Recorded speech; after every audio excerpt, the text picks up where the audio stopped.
So you're thinking about starting your own wedding videography business. Whether you just shot your first wedding or you're still saving up for your camera, this video is for you. What's up guys, my name is Garrison. My wife and I own Repressive Films. We are a wedding videography business here in North Texas. And today I'm going to be walking through everything I wish I knew when I started almost 10 years ago, from websites and gear to pricing and business structure. Step one is building a foundation. And first things first, probably the most exciting part is choosing a business name. You want to be able to pick something that is simple, memorable, and relatable to you. For instance, for us, Repressive is our last names and we create films. Can't get any simpler than that. Next, you want to check that the name that you've chosen is available. You want to check social media accounts, YouTube, even a domain name. Make sure that it is available and that it's not taken. Next thing is you want to create a website. There are so many places where you can create a website like Squarespace, Wix, and Showit.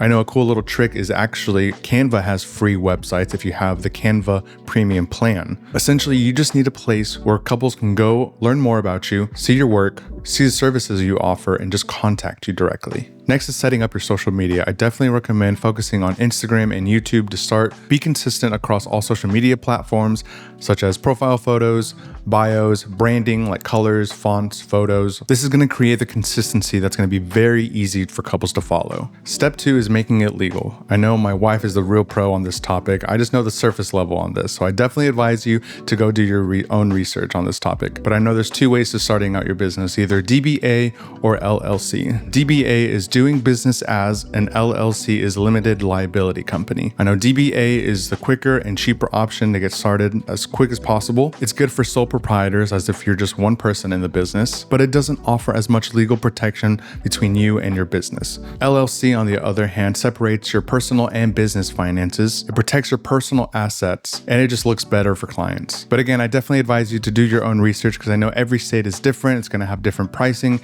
and rules with this. Step three is designing your packages. Clients love it when you have structure. It's going to make you look more professional and more dependable. So it's important to have 2 or 3 different packages. You don't want to overwhelm them, but you do want to give them some choices. For example, one package can be just the ceremony. Another package could be maybe just 8 hours of coverage with a 4 to 5 minute highlight film. And the third package can pretty much be everything. Full day coverage, ceremony edit, and a 4 to 5 minute highlight film. When you are creating packages for clients, you want to be really specific on what is included, such as turnaround time, types of edits, and hours of coverage. Add-ons are a great way to upsell as well, such as raw footage, adding a second shooter, or different types of edits, such as a ceremony or speeches edit, or a social media teaser. Step 4 is your gear and portfolio. When you're starting out, you want to make sure to invest wisely. Don't go maxing out your credit card on the latest and greatest gear. You just want to get something that works. A small dependable camera and a zoom lens can go a long way. I know when I started out, I had the Canon T5i, probably just aged myself there, and I had a 50mm prime lens. I think I did a year's worth of weddings with that combo, and it worked perfectly for me when I was starting out. Eventually, when I was getting more clients, I was able to upgrade my gear, and I know you're going to be able to do the same. When starting out, I definitely recommend investing in audio and lighting. That's going to be the biggest thing that's going to separate you from the competition. Audio alone is going to make you look so much more professional, literally by just capturing the ceremony or the speeches or the toast in a good quality audio format. I love you guys. You are 1 in a trillion, not a million. It's not enough. I love you guys. You are 1 in a trillion, not a million. It's not enough. It's going to make you stand out, and your clients are going to love it.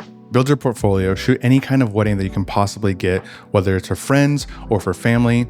Also, second shoot for other wedding videographers. Not only will you meet other wedding videographers, but you're going to be able to practice shooting a wedding, and you might even be able to use some of that footage for your own portfolio, depending on the videographer that you're working with. Also, another idea is going to styled shoots. This is going to be a great way to connect with venue owners and planners, and also get some great footage for a portfolio. Step 5 is marketing and growth. Start by posting online all your work. And I'm preaching to myself right now, but consistency over perfection. Clients are going to Instagram, to TikTok to plan their weddings. And so when you're posting your behind the scenes, your social media teasers, all your work, that's when they're going to come across and find you. Make sure to network in the wedding industry. My wife and I are so blessed to have a good community of different vendors. We've become friends with so many photographers, videographers, and planners, and that has been so helpful in growing our business.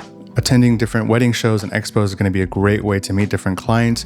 They're going to be able to meet you face to face and essentially get you some bookings. Another thing is collecting testimonials. I can't tell you how important this is. Have them write you a review on Google. This is going to make you look so professional and dependable for future clients. And you can even display these testimonials on your website and on your social media accounts. Lastly, I just want to say, don't wait for everything to be perfect. You just have to start. Be clear and upfront with your communication. Use contracts and set expectations. This is going to be very, very important for you and your clients. Be patient with your pricing. I know we've changed our pricing structure a couple times over the years, but it's very important to charge based on your value, not on your insecurity. And finally, stay focused with storytelling and connection with your couples.